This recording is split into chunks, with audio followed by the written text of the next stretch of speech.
Para saudara dan saudari yang Tuhan cintai, selamat pagi dan selamat bertemu lagi dalam renungan harian dari Paroki Santo Petrus dan Paulus Argapura, edisi hari Senin, tanggal 24 Oktober 2022, dalam masa biasa yang ke-30. Mengawali hari yang baru ini, kita hendak mendengar dan merenungkan sabda Tuhan. Marilah sebelum kita mendengar dan merenungkan sabda Tuhan, kita berdoa. Dalam nama Bapa dan Putra dan Roh Kudus. Amin. Allah Bapa kami di surga, berkatilah kami dengan sabda-Mu, dan jadikanlah kami orang yang mewujudkan cinta kasih-Mu kepada manusia di dalam tingkah laku kami. Berkat Yesus Putra-Mu terkasih yang membimbing kami menempuh jalan-Mu.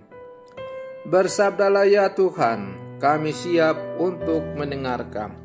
Terpujilah Engkau Bapa, Putra dan Roh Kudus, kini dan sepanjang segala masa. Amin. Para saudara dan saudari yang Tuhan cintai, sabda Tuhan yang hendak kita dengar dan kita renungkan untuk mengawali hari yang baru ini, hari Senin, tanggal 24 Oktober 2022, dalam masa biasa yang ke-30, diambil dari Injil Lukas pasal 13 ayat 10 sampai 17. Tuhan bersamamu. Inilah Injil suci menurut Lukas. Pada suatu hari Sabat, Yesus mengajar dalam salah satu rumah ibadat. Di situ ada seorang wanita yang telah 18 tahun dirasuki roh. Ia sakit sampai bungkuk punggungnya dan tidak dapat berdiri lagi dengan tegak. Ketika Yesus melihat wanita itu, dipanggilnyalah dia. Lalu Yesus berkata, "Hai ibu, penyakitmu telah sembuh." Kemudian wanita itu ditumpanginya dengan tangan, dan seketika itu juga ia berdiri tegak dan memuliakan Allah. Tetapi kepala rumah ibadat gusar karena Yesus menyembuhkan orang pada hari Sabat. Lalu ia berkata kepada orang banyak, "Ada 6 hari untuk bekerja. Karena itu datanglah pada salah satu hari itu untuk disembuhkan, dan jangan pada hari Sabat." Tetapi Tuhan menjawab dia, katanya, "Hai orang-orang munafik, bukankah kalian semua melepaskan lembu dan keledaimu pada hari Sabat dan membawanya ke tempat minum? Nah, wanita ini sudah 18 tahun diikat oleh iblis. Bukankah dia harus dilepaskan dari ikatannya itu karena dia keturunan Abraham?" Waktu Yesus berbicara demikian, semua lawannya merasa malu, sedangkan orang banyak bersukacita karena segala perkara mulia yang telah dilakukannya. Demikianlah sabda Tuhan. Para saudara dan saudari yang Tuhan cintai, kisah Injil hari ini yang baru saja dipendengarkan kepada kita sungguh menyentuh hati. Seorang perempuan yang didera sakit sudah belasan tahun, 18 tahun lamanya, disembuhkan oleh Yesus. Reaksinya setelah ia disembuhkan, ia yang tadinya berjalan bungkuk, ia kini berdiri tegak dan memuliakan Allah. Penyembuhan melahirkan pujian bagi Allah. Di sisi lain, ada orang-orang yang mempermasalahkan penyembuhan itu kan dilakukan pada hari Sabat. Yesus dipojokkan dan dituding sebagai pelanggar hukum Sabat. Para saudara dan saudari yang Tuhan cintai, namun tudingan itu justru menjadi kesempatan bagi Yesus untuk menyampaikan pengajaran tentang kerahiman Allah. Keselamatan jiwa atau keselamatan manusia menjadi prioritas utama melebihi norma hukum. Karena untuk itulah Yesus datang ke dalam dunia untuk membawa kehidupan.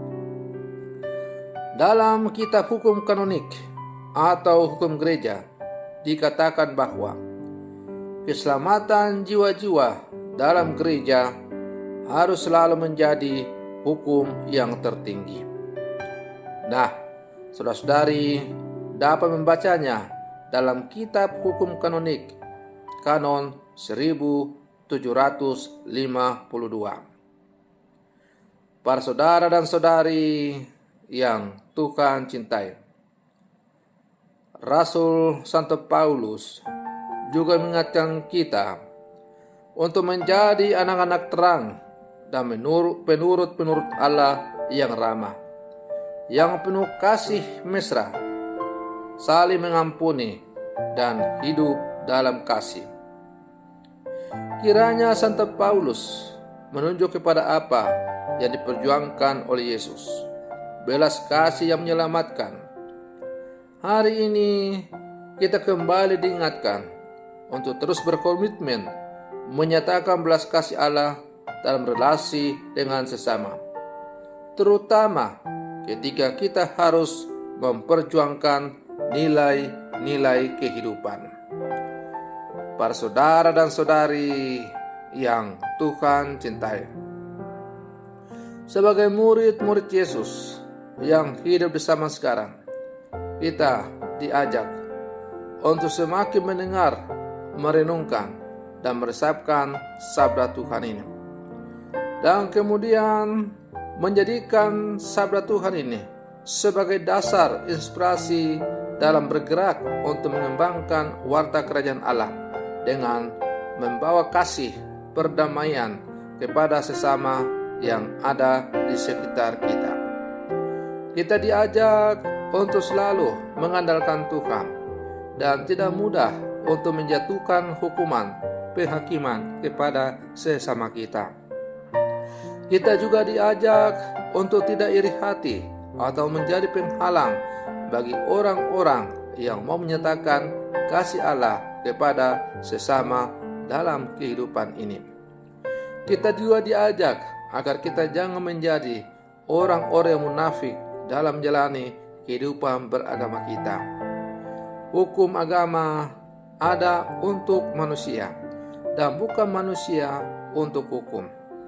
Oleh karena itu, hukum-hukum gereja, hukum-hukum yang ditetapkan oleh gereja adalah merupakan sarana untuk sampai kepada tujuan utama. Sumber dari segala sumber hukum itu sendiri ialah Allah sendiri. Maka hukum tertinggi yang diberikan oleh Allah adalah hukum cinta kasih. Nah, kasih kepada Allah, kasih kepada sesama hendaklah menjadi dasar utama dalam menjalankan kehidupan kita sebagai orang-orang percaya.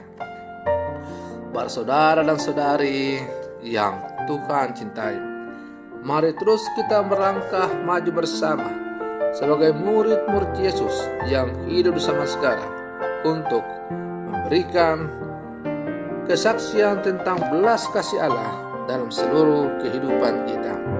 Semoga kita semakin dimampukan untuk menjadi pembawa-pembawa kasih Allah di dalam kehidupan kita. Semoga demikian. Selamat pagi. Tuhan Yesus memberkati.